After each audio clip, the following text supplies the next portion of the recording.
one of the most devastating diagnoses anyone can ever be given is that of a type 1 diabetic. You're usually diagnosed very early in life, though not always. You're young, you're immature, you're not really that motivated to do what you need to do to affect your health. Sometimes you are the child of young parents who are busy, they have jobs, they love you, but at the same time, they don't really have the time or the mental effort left over to learn the endocrinology and the nutrition necessary to take care of a type 1 diabetic child. I've got a young man joining me today who was diagnosed at the age of 3. He's trying to get logged in and join me now on his cell phone. And he is going to tell you about his journey from being an adolescent and a teenager and trying to eat the American diabetes diet, often failing. But even when he followed the ADA diet, his hemoglobin A1C, his blood sugars, all those things were always out of whack, always. So while he's joining, I want you to tell me in the comments where you're watching from, what city, what state, what country. We're live right now on Facebook and on YouTube. And I'm going to bring Andrew Berger on. He's known on social media as Type 1 Berger. And I met him, I guess it's been a year ago now. And he was overweight. He had just learned about the ketogenic way of eating, low carb way of eating, and he was just getting started. He had come to a conference, and I think it was in Seattle, maybe, I can't remember. He'll remember, I'm sure. But we chatted and talked about what his handle should be on social media, and he really felt like he was called to talk about this. And so that's what he's been doing ever since, was sharing his story on Twitter and Instagram. I'm not sure where else he is. He's trying to get signed in now. But if you know a type 1 diabetic, this may be not from my perspective, because you guys hear me all the time, but this conversation with this young type 1 diabetic may be the most important conversation that a young type 1 diabetic ever hears about why diet is so important and what dietary changes they should make in order to not only get their A1C under control, but to prevent all of the disastrous complications that come from being a type 1 diabetic whose blood sugar and insulin levels are uncontrolled. Andrew's trying to sign in. Let me try to send him an invite one more time. You guys hang with me, but please, if you know a type 1 diabetic, send them a text message, send them an email, run across the street and grab them. If you're watching, Andrew, I'm going to send you another link. Try using that one to join with. Oh, there's Andrew now. There we go. Okay, I'm going to go ahead and bring Andrew on. I've rambled long enough, but please, any type 1 diabetic, if they can't watch it right now, this will be saved on Facebook and on YouTube. They can watch it tonight or tomorrow or next week, but please, please get every type 1 diabetic that you care about to watch this video, regardless of their age. Okay, let's see what we got. Andrew, are you there? Do you hear me? Yes, sir. You fixed it. I don't know what I did, but that's great.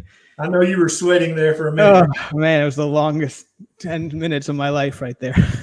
All right, ladies and gentlemen, I'm proud to introduce to you Andrew Berger, a.k.a. Type 1 Berger.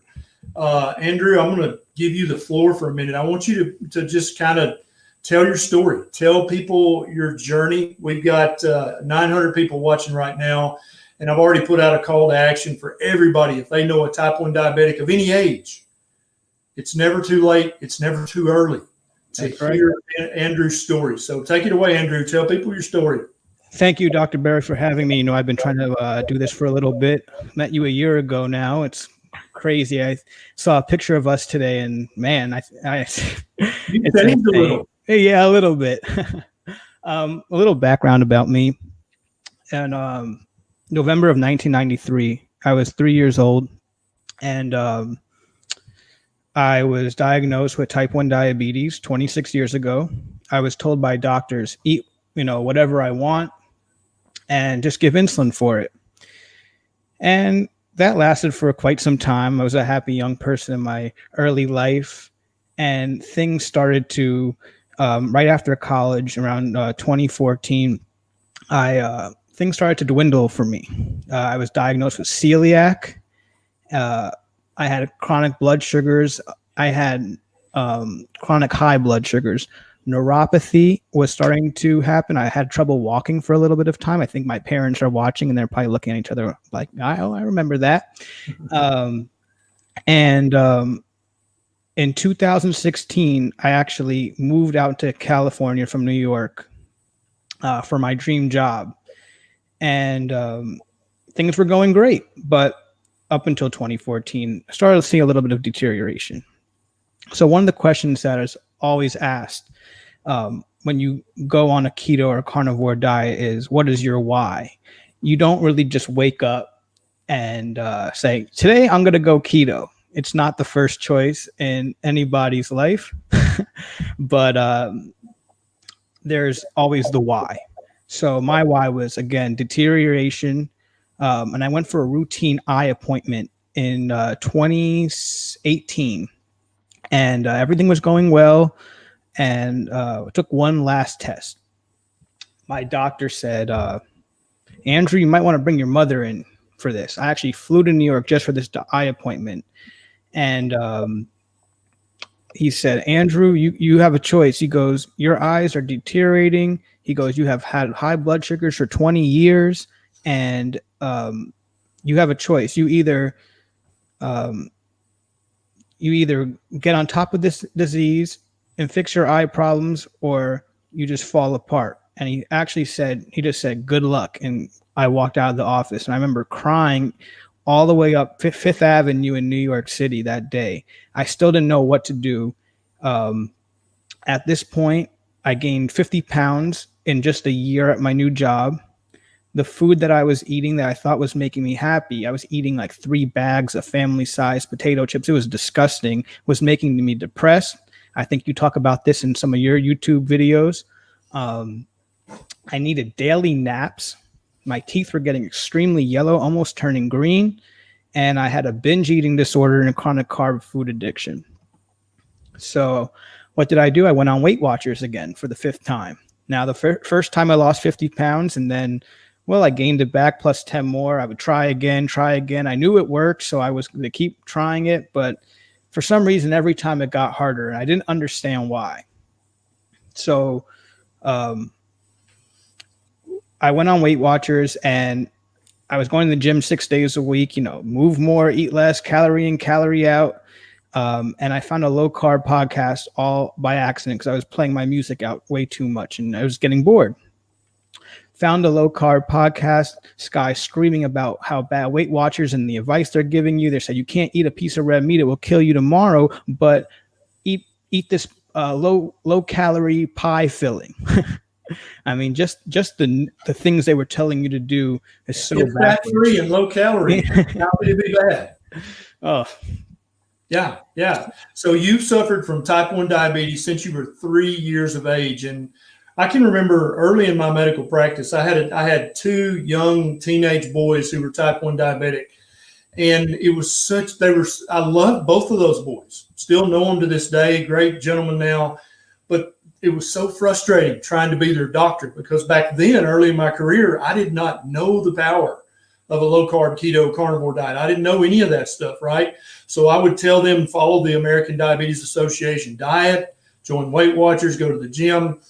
And I was very graphic with these young men. I would say, you don't understand. Right now, you feel fine. But I'm telling you, in 10 years, in 15 years, in 20 years, parts of your body will stop working. Yeah. And that will never work again. And one particular part of a young man's body that he really wants to work really well will stop working. And I would try every way I could to get into their brain and get in, be an earworm and get into their heart and to say, dude, this is important. You got to take this seriously. And they would come back every time and their A1C would be 7, 8, 9, 10. And little did I know at that time, but they probably were following the ADA diets. They probably were eating Weight Watchers, right? But I thought, no, they're laying around eating honey buns and drinking Pepsi. I know they are because they're teenage boys. But I didn't realize then the advice I was giving was ignorant advice. I wasn't helping them at all. Because can you imagine these young men? They would try really hard to be like, okay, damn it, I'm done. I want all my parts to keep working. I'm going to do just what Dr. Berry said. And for the next 3 months, they would eat perfect ADA diet, right? And then they would come in and check their A1C and it'd be up 0.5 of a point. Can you imagine the frustration? Not only for me, the doctor, I'm not the guy suffering, but here's this young man is like, no, doc, I did everything right. And my A1C went up. And that's because the dietary recommendations are stupid. So you heard a podcast. Yeah, I heard podcasts and Vinnie Tortorich's podcast, our friend Vinnie, and he's screaming. I mean, on top of his lungs about this Weight Watchers thing. I actually called up Weight Watchers that day after I heard this and canceled. I was sold. I never heard somebody so enthusiastic about a low carb diet in my life. And I went on it, canceled. They tried to, throw me, 3 months free and this. I said, listen, I'm never talking to you guys again. And I think in like 2 months, I lost like 20 pounds. It was just obviously the inflammation. It was insane. I mean, it was just like that. So at this point, we saw dramatic weight loss, dramatic drop in blood sugars, and insulin had to be dropped down from about 110 units a day to about now I'm at about 10 units. Yeah, and I want to talk about that more because that's something I've seen repeatedly. And I don't have to tell you how expensive insulin is. And they're always coming out with a new version that the molecule's been tweaked just enough that they can get a new patent on it. And then that's another $100 a month extra over the old insulin. So when you were transitioning from standard American ADA diet, Weight Watchers diet to low carb, did you have problems managing that on your own? Did you have a doctor that was or a nutritionist or a dietitian kind of helping you? Did you have low blood sugars? Yeah. What happened? Tell me about that. So first off, I don't recommend anyone not doing this without a doctor. But I was brave, and I've had the disease for so long that I'm pretty seasoned on the treatment of low blood sugars. I have a Dexcom that rings off when I have, which is a continuous glucose monitor. Whenever my blood sugar goes low, it will tell me, and maybe 30 minutes before. So I was pretty on top of it. My doctors, one nutritionist at the doctor's was saying, I'm going to go into DKA. And, I kind of laughed and kept it moving. At this point, but I did tell my doctor, which was surprised, my endocrinologist, that I was eating bacon and eggs. And I was just ready for him to just, say, you're going to, your LDL is going to go up out the roof and this. But he saw the numbers. He actually cursed. He was so excited. He just keep doing what you're doing. So eventually the control was so good you couldn't avoid it didn't matter about the food at this point to them. So because I don't think they've ever seen anybody this healthy, which I'll get into. I agree. I totally agree. And so you had a few lows, a few highs during your transition, but you were able to manage that on your own. But I totally agree with you. If someone's a type 2 and they're injecting insulin, they just stop the insulin and go keto. You can do that overnight and everything's going to be fine. But a type 1 diabetic is different. Yeah, it's tricky. Yeah, it's very tricky because it's not Andrew's fault that he has to manage his own insulin with exogenous insulin, but it is his problem, and he will pay if he miscalculates that. And that's why a type 1 diabetic can absolutely benefit from keto, ketovore, carnivore, but they need to work with a doctor and just go to the doctor. Well, I'm not even going to say it. I want you. What would you recommend? There's a 17-year-old guy and a 20-year-old woman watching this right now, and they want to try this. What should they go to the doctor and say? How would you word it? First off, I know you had this book hiding right behind you somewhere.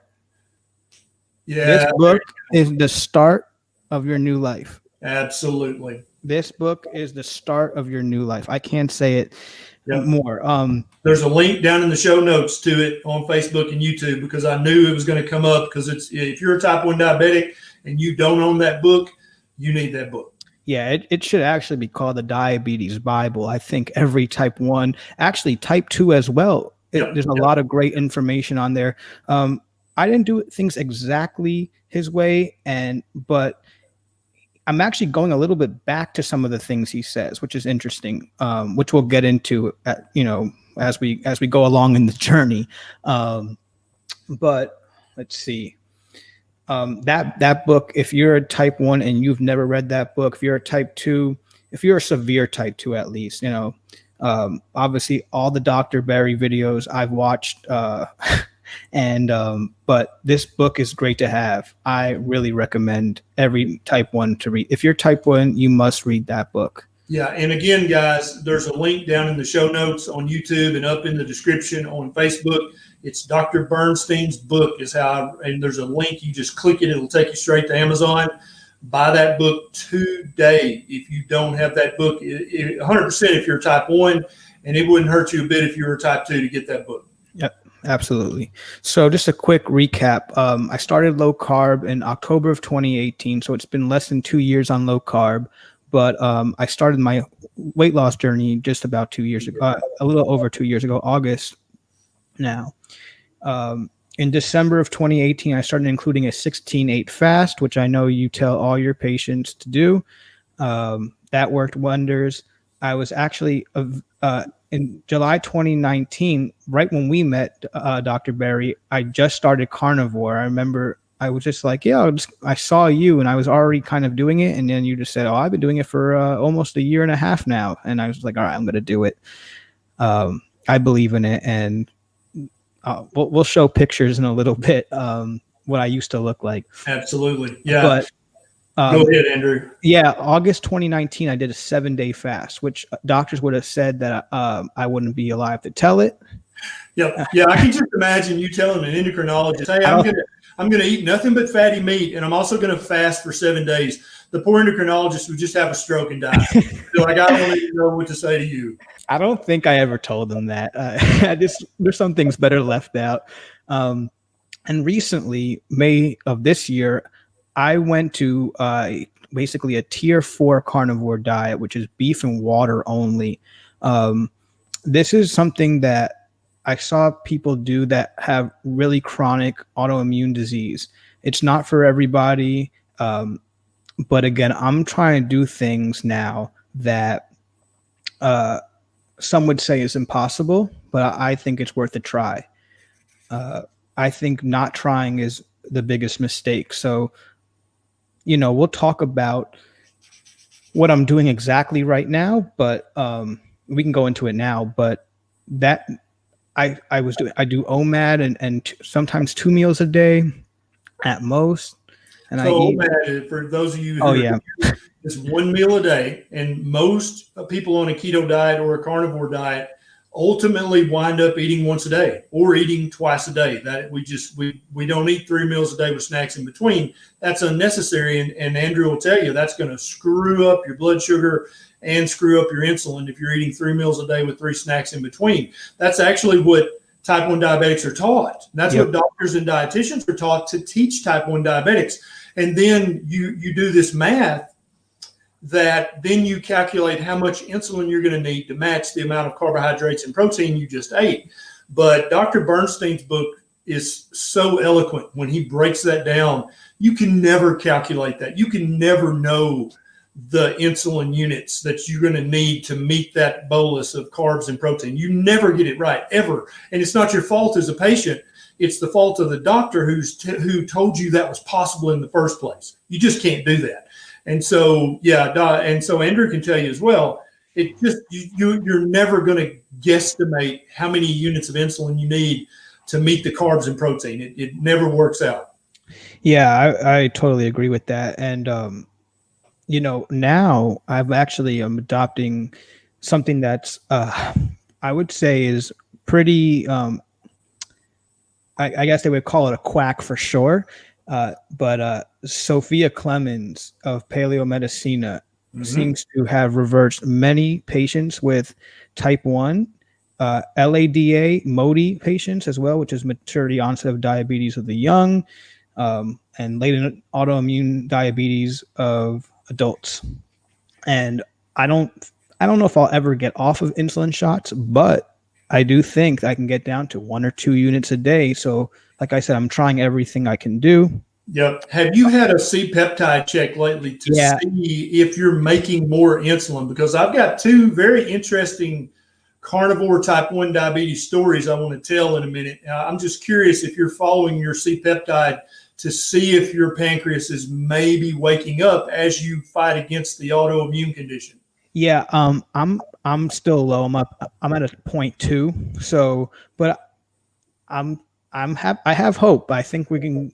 I'm hearing other patients of hers get to a 1.3 and oh wow. Yeah, like insane. I mean, again, her methods are some question it, but I think it's worth a try. So that's what I'm doing right now.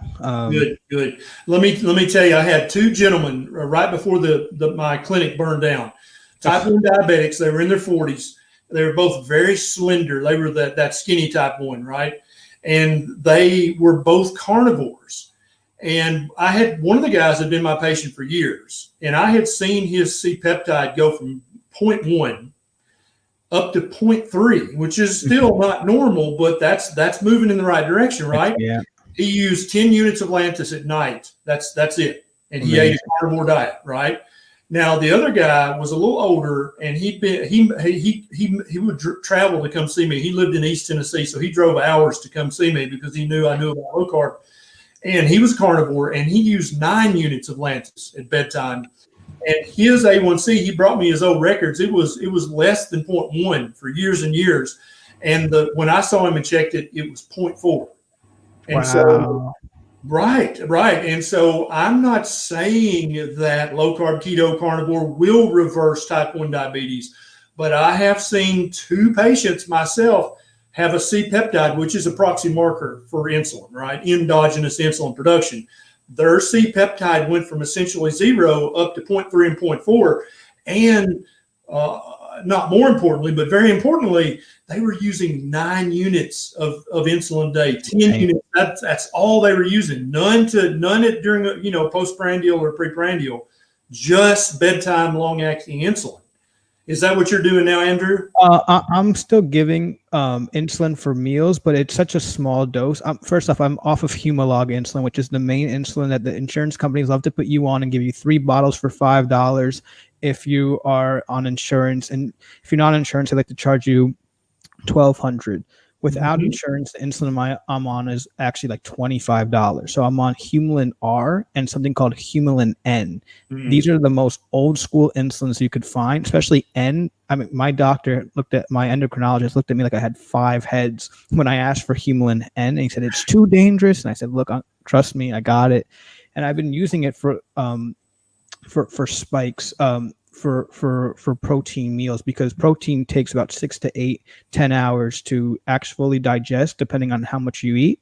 And that's been really working well for me. But last night I took 3 units of Tresiba long-acting insulin, and I took 5 this morning. So like 8 units altogether. Wow. What would you estimate your dollar saving is per month from eating the old way and all the insulin you would have needed then versus being a carnivore now, which for those of you who don't know, a carnivore diet, you just eat meat or animal foods. And it's as close to 0 carb as you can get. Keto is low carb, right? Most of the time under 20 grams a day. Carnivore is as close to 0 carb as you can get. Yep. How much are you saving, would you say, a month? Well, let's put things into, I'm very lucky to have insurance. So, but it would be about $1,000 a month without insurance for the Humalog. And I get 3 bottles a month of that. Now I actually have 15 bottles in my fridge just for backup. Yeah. And I'm very lucky to be paying $5. I'm an anomaly, but the savings are it's insane. The goal is to be able to delete my prescription account on Walmart one day. So we're working on that. But it's definitely a huge savings. Let me ask you a question, Andrew. If I could travel, because keto and carnivore, people say, oh, it's so restrictive. Somebody just said, so you can never eat pasta again. I think how Andrew would answer that is, I don't want to ever eat pasta again. I want to keep my retinas functioning. I want to keep all 10 of my toes. I want to keep my kidneys. I want all my body parts to work. So no, I don't want any damn pasta. Thank you. If I could go back in time and go back to when you were 15 years old or 17 years old and just pop up out of the blue and say, Andrew, I got to tell you something. If you will start this diet right now, not only will you get your blood sugar under control, but you're not going to have retinopathy, which you're going to have in your 20s. You're going to start developing that in your 20s. I'm from the future. I know. I'm telling you. Would that, because the motivation of teenagers is different than the motivation of adults. You're a young professional and you want to keep, if you're going to put out and make bank, you're going to have all your body parts working. But teenagers, we want to party, we want to drink, we want to chase this girl or this boy. Would you have heard that message at 15, 16, 17?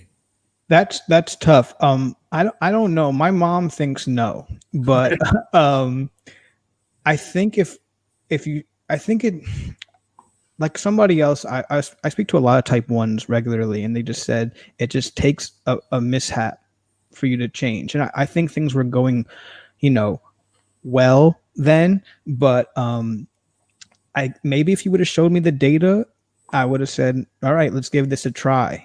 I can't believe now everything I want to get into because of this. Like I want to become a personal trainer / licensed sports nutritionist. I can't believe that. There's just so many things have changed from all this.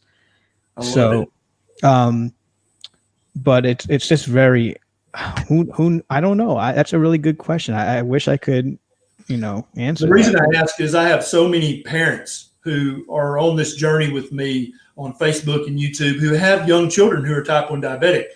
And I'm always trying to find the motivational hook that I can, because I remember my 2 teenage patients, right? Early in my career, what would I say to them to try to get them to go, oh crap, this is important. I better do this regardless of, oh, I can't drink the wine cooler. Oh, okay.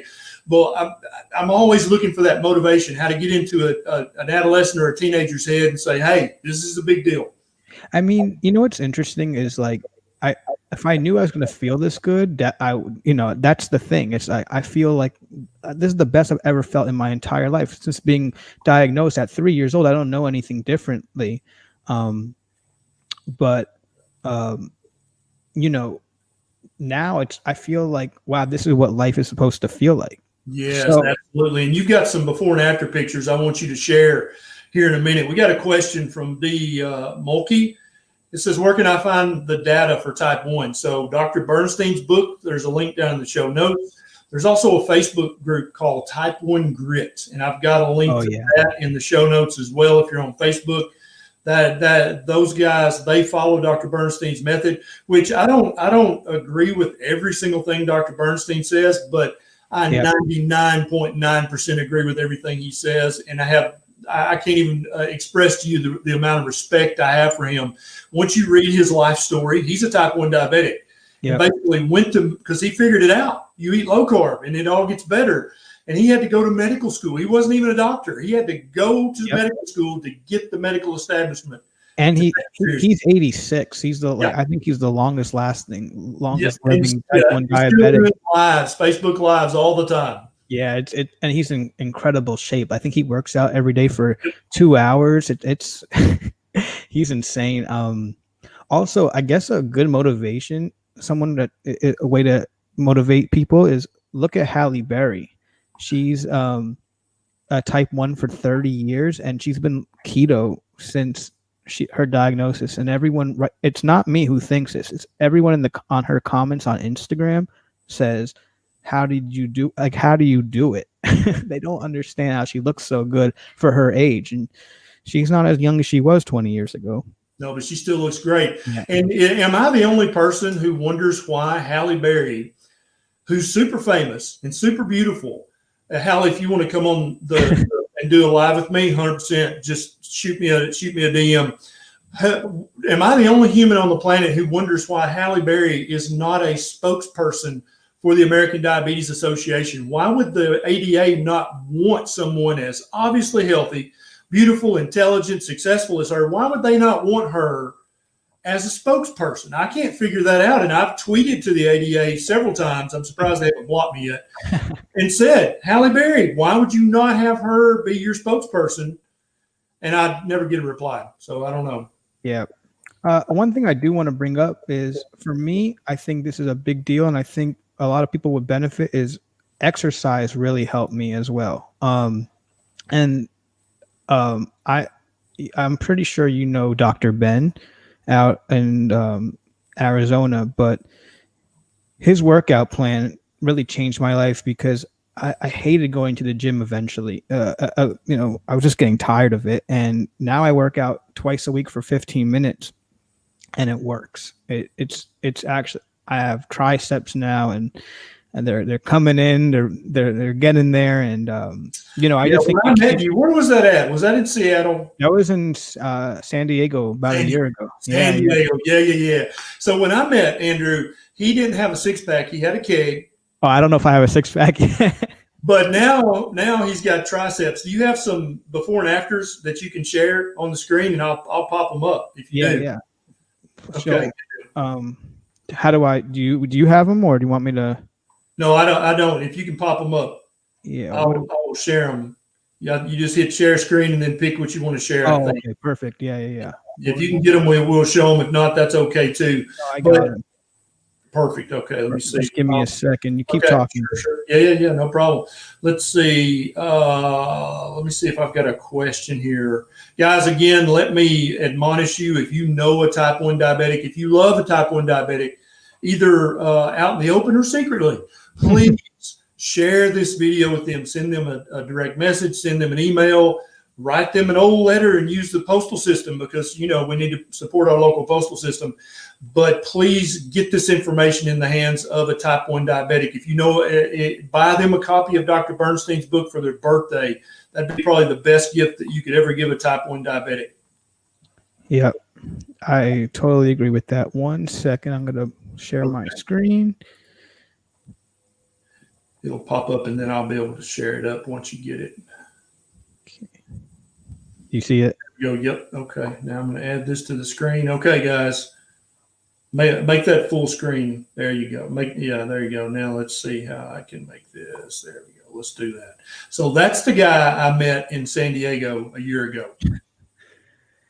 Okay. Yeah, at that point I was 203 pounds. When I met you, I was about 170, but okay. You'll see those pictures. I have that as well. Okay. So this is type 1 diabetic, and were you following ADA or Weight Watchers, or what were you doing at this point? Or are you just eating the Cheetos?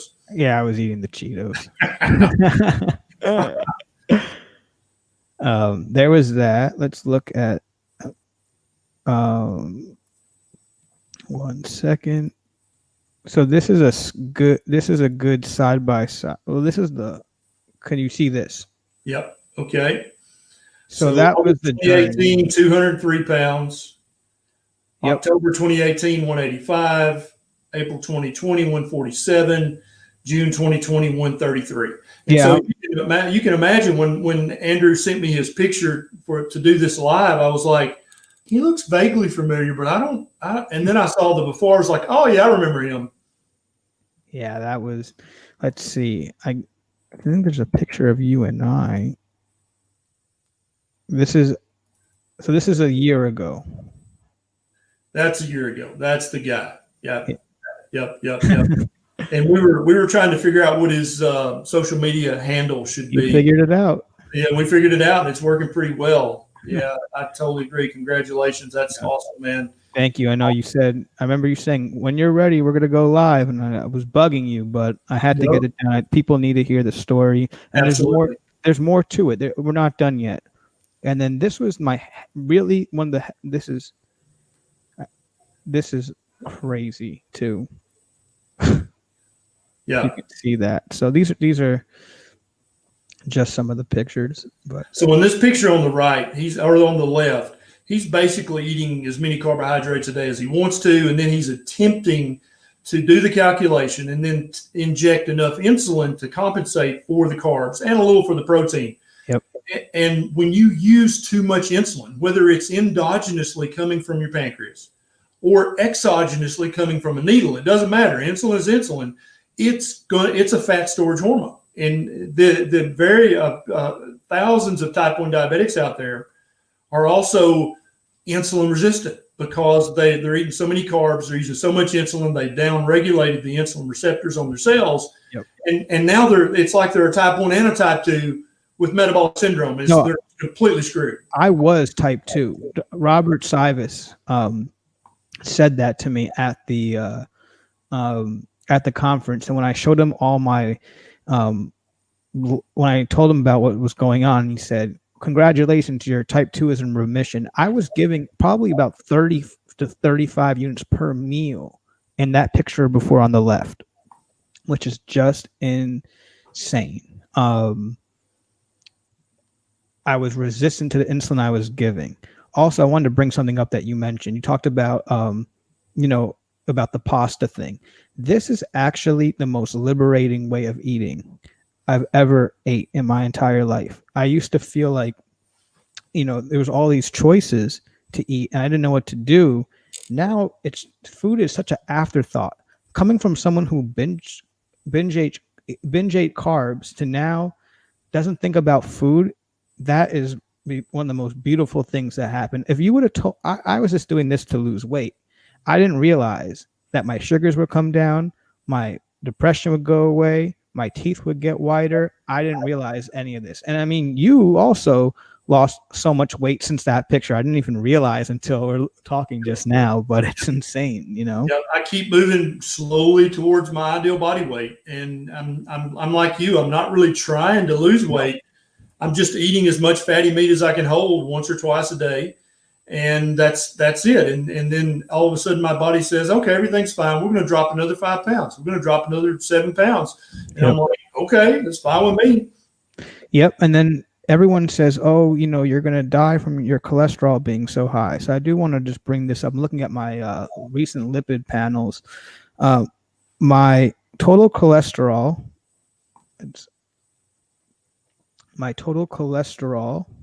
3 checks meant amazing. So let's just see. 1 check was really good. So total cholesterol right here, lipid panel standard 179. My HDL, my triglycerides are a 1-to-1 ratio. Even the LDL, I wish was higher. Everyone says, oh, you want a low HDL, a low LDL. I wish it was a little bit higher, actually. I think it actually prevents people from disease. Oh, interesting theory. The CRP is an inflammation marker. This was very exciting at 0.5. I'm trying to get it to a 0.1, but it's a great start. Let's keep looking. My glucose was in extremely normal range at 73. That's nice. My A1C below is a 4.9. Normal kidney function. Yeah. Normal liver function, and A1C 4.9. That's so sexy. I love it. It's amazing. So I'm just gonna. I think this is my vitamin D. Oh nope, I have more. This is my, I think, red blood cells. Yep. Which is pretty good. I'm a huge advocate for organ meat. I think liver is changing the world. I know you talk about that. I agree. Liver is there's a great T-shirt that says liver is the new kale. Yes. It's definitely way more nutritious, much more bioavailable in the vitamins. And you can see my vitamin B12, which most vegans, vegetarians can't get without supplementing. I don't take any supplements. Was almost 900. My folate was normal.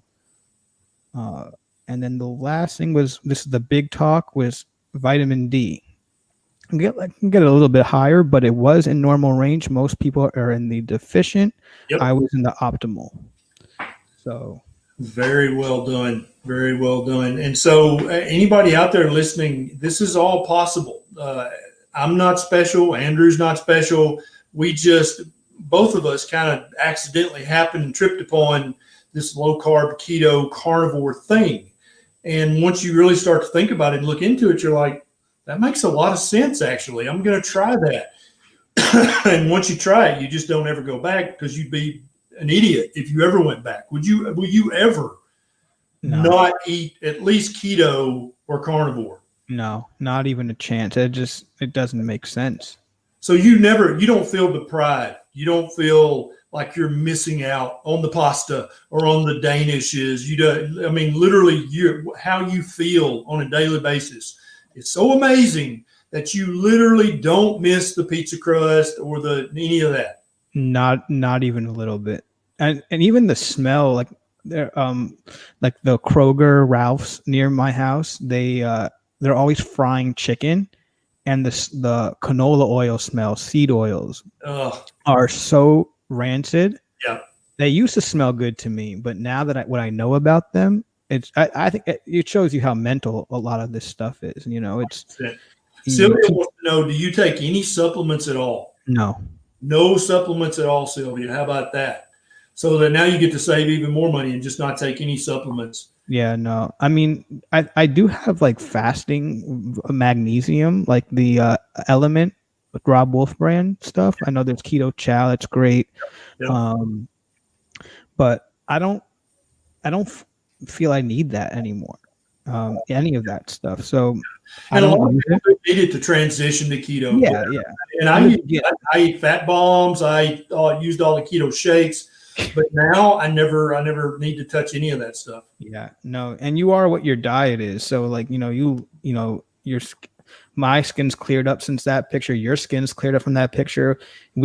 I know you get a little bit of sun. The funny thing is I haven't used sunscreen in a year.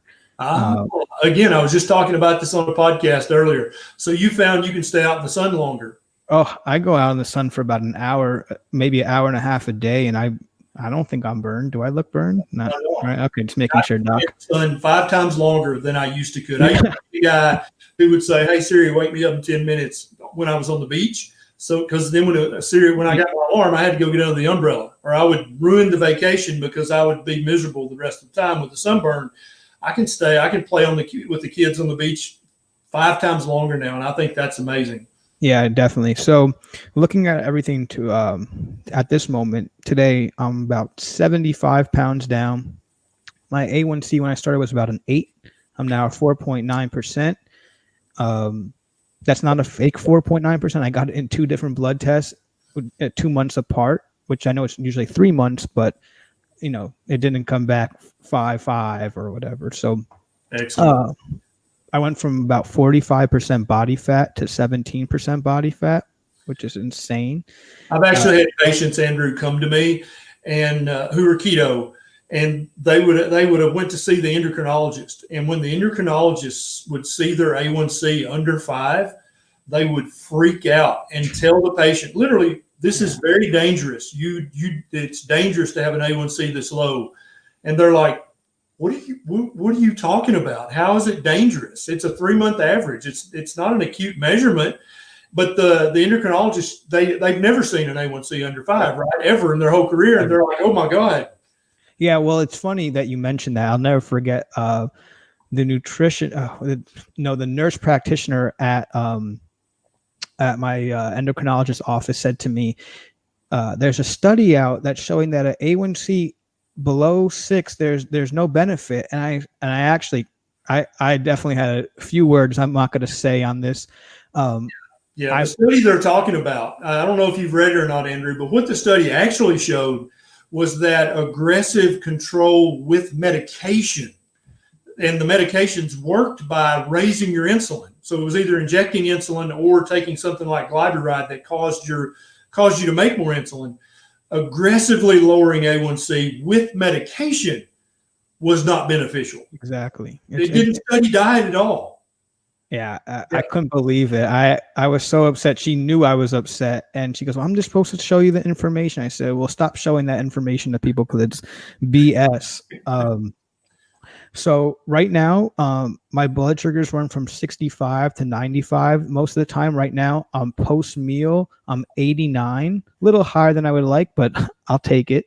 Oh, that's damn good, Andrew. Yeah, I know. I'm such a perfectionist. It's I just really want to do everything in my power to it's not really about me anymore. I'm really trying to I'm trying to tell people the narrative that they could change their life. It's really, I mean, I'm figuring it out. I'm okay. I'm ready to push this message to everybody. Good. Big guy says 89 is a dream. Like, Yeah. I wish I had an 89.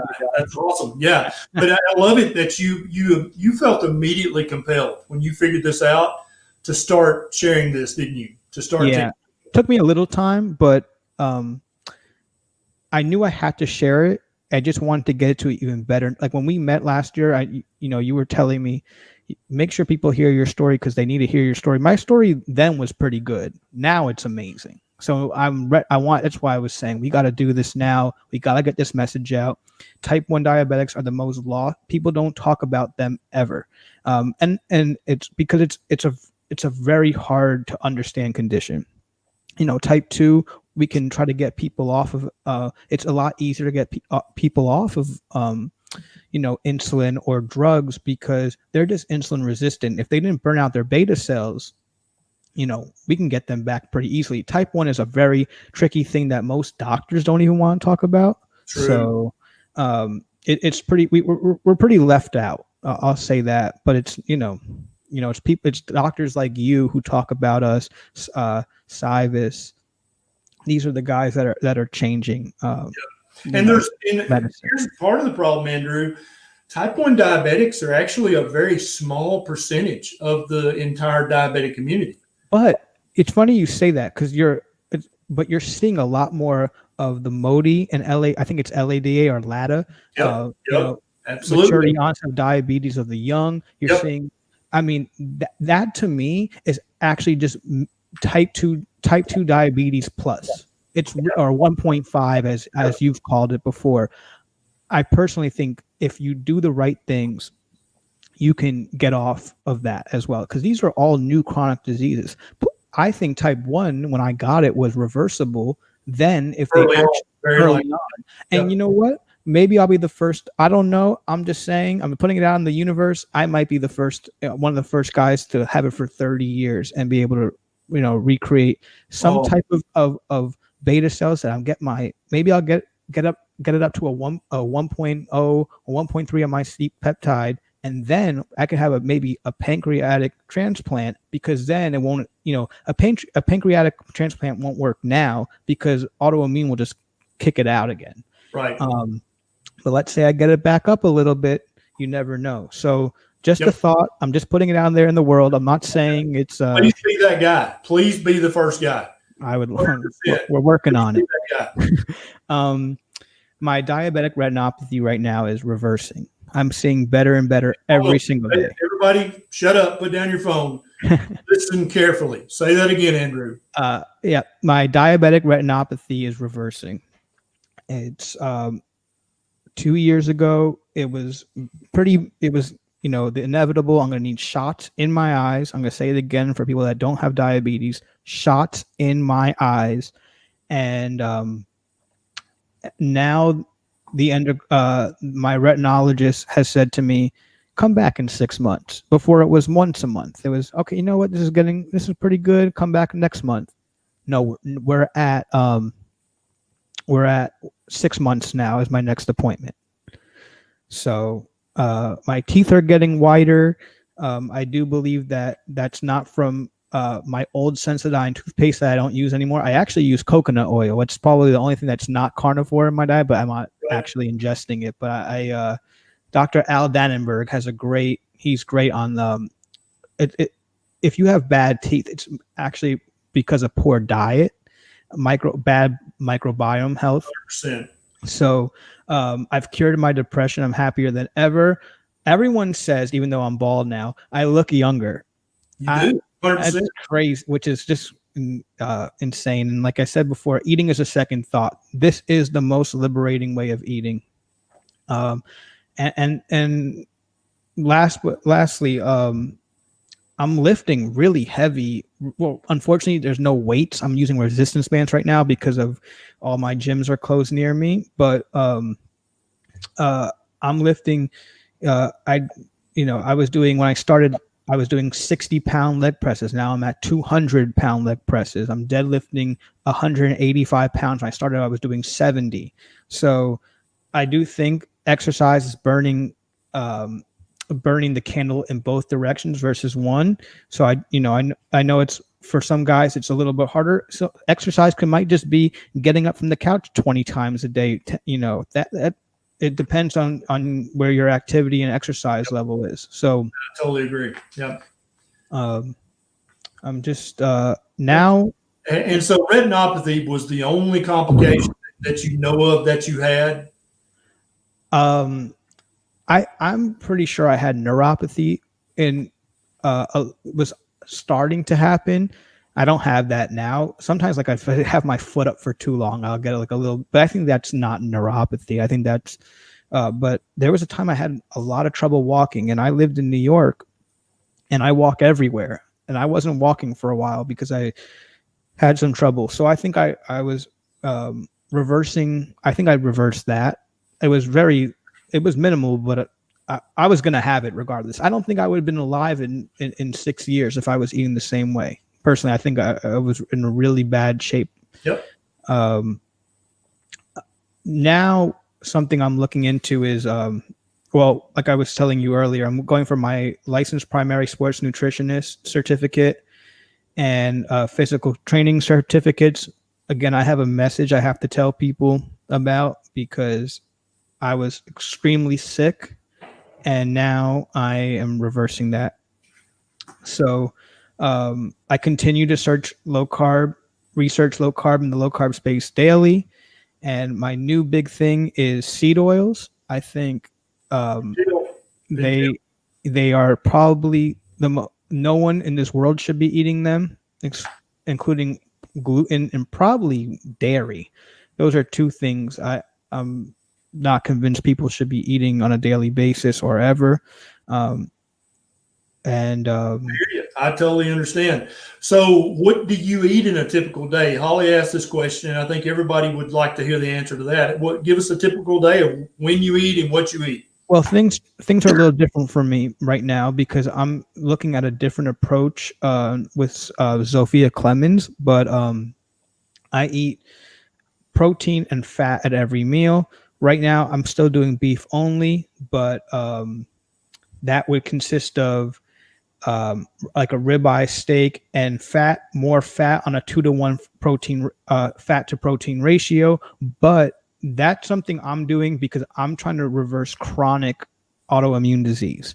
So if I wasn't, I mean, there was times I would eat 3 or 4 pounds of meat in a day. Now it was a lot harder to control blood sugars that way. I'm not going to sugarcoat it, but if you're not if you're trying to reverse type 2 diabetes, personally, I think you could do it with, eating 1 to 2 pounds of meat per day and doing OMAD. But I'm pretty much, I'm eating beef mostly at my meals and a much higher fat ratio. And a little tip about fat, about getting it, the butchers throw it out. I have gotten very close with the butchers, Dave, Frankie. I mean, they know me by first name basis because I'm the only guy that goes in there asking for fat, and they're so happy to give it away to me because they throw it out. Ask your butcher, even if it's at a Kroger, it doesn't have to be a 10-star organic, grass-fed, grass-finished butcher. You can get fat trimmings for free. I mean, at most they'll charge you $1, but no, they look at me like I have 4 heads. They're so happy to give it to me. So, I mean, at one point I had I went back from my Ralph's and we're with Kroger, depending on the market you live in. And he said, "Oh, I have a gift for you." And the butcher walked out with 8 pounds of of fat trimmings. I had to walk back with it. I like to walk to the supermarket instead of drive, and it's just kind of funny. So that's a really big pro tip. Also, suet is pretty inexpensive. You go to a butcher. I just started getting into suet. By the way, I'm looking at my CGM. I'm 84 right now, which would be arguably the best blood sugar you could be. Dr. Bernstein says 83. I'll take an 84 for sure. So that's why I said, give me a second, Doc. I'll tell you the better number in a few. I love it. Yeah, I went to buy some lamb chops from a local butcher, and he laid these beautiful rack of chops up on there, and he started to wrap it up, and he was like, "Oh, hang on a second." He took it over to the saw, and I'm like, "What are you doing?" He said, let me trim some of this fat off." And I was like, "Oh, no.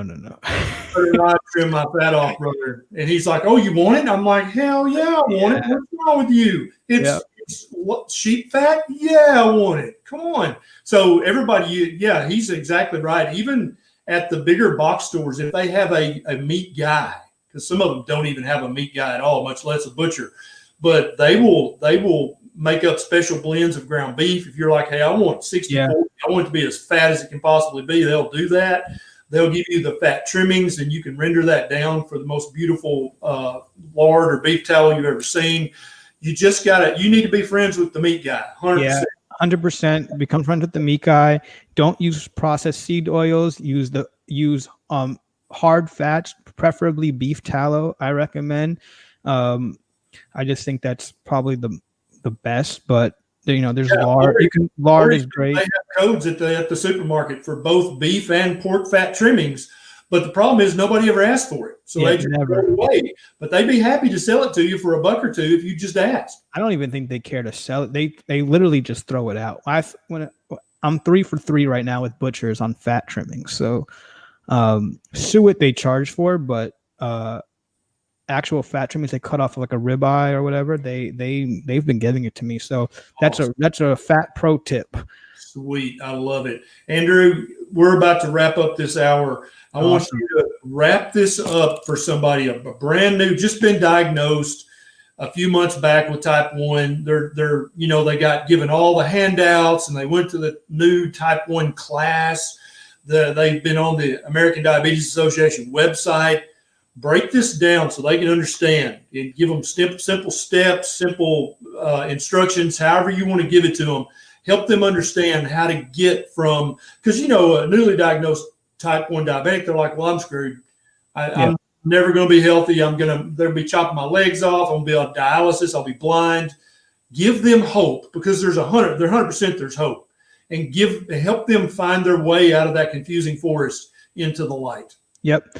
The quick way to say that is it doesn't have to suck.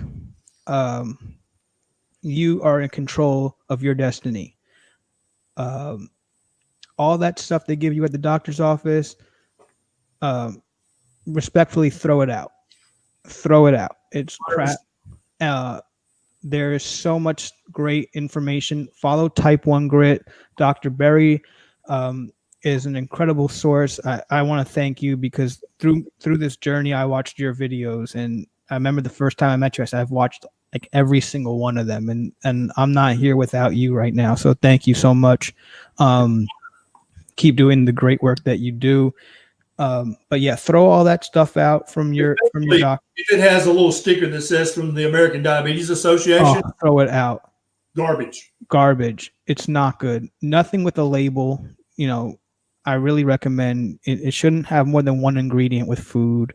And there's a great type 1 community out there. There's also a type 1 carnivore group on Facebook. I think it's called Type 1 Diabetic Carnivore Group. Take a look at that. Send me a link to that, and I'll add it to the show notes after. Yeah, for sure.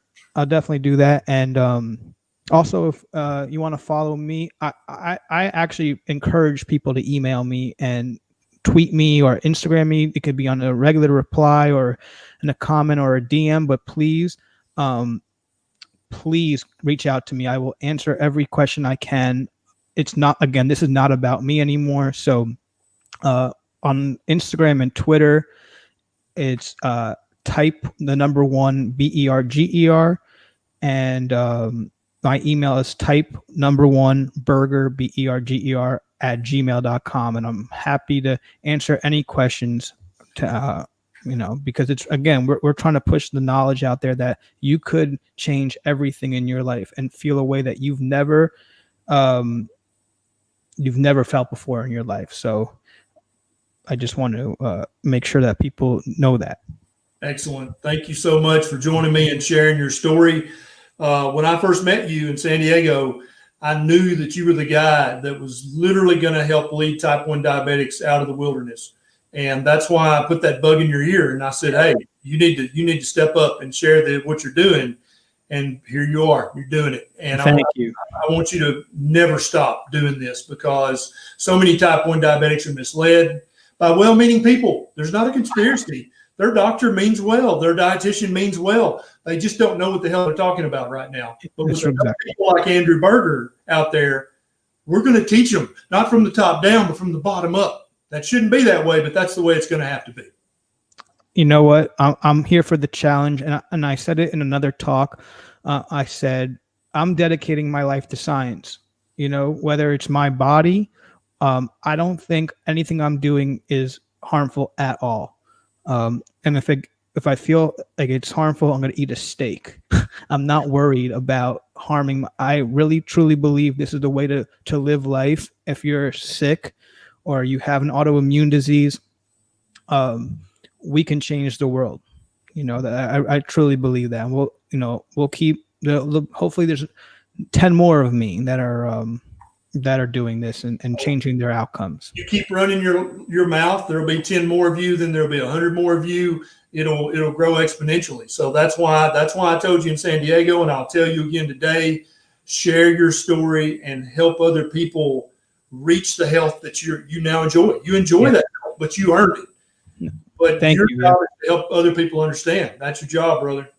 Yeah, and I'll see you in a month at the PhD summit. I bought my ticket yesterday, so sweet, man, excellent. Yeah, they're super inexpensive. I have $37 for a ticket. Yep, and you get a free T-shirt. Oh yeah, I wrote the size. I don't know if you'll have that size, a small. Oh, you got a small now. Okay, yeah, you weren't a small in San Diego, brother. That was a large. That's amazing. Andrew Berger, aka Type 1 Berger, with an E, not with a U. Go follow this guy. He said email him, so do it. Please. Yeah, please fill up my inbox.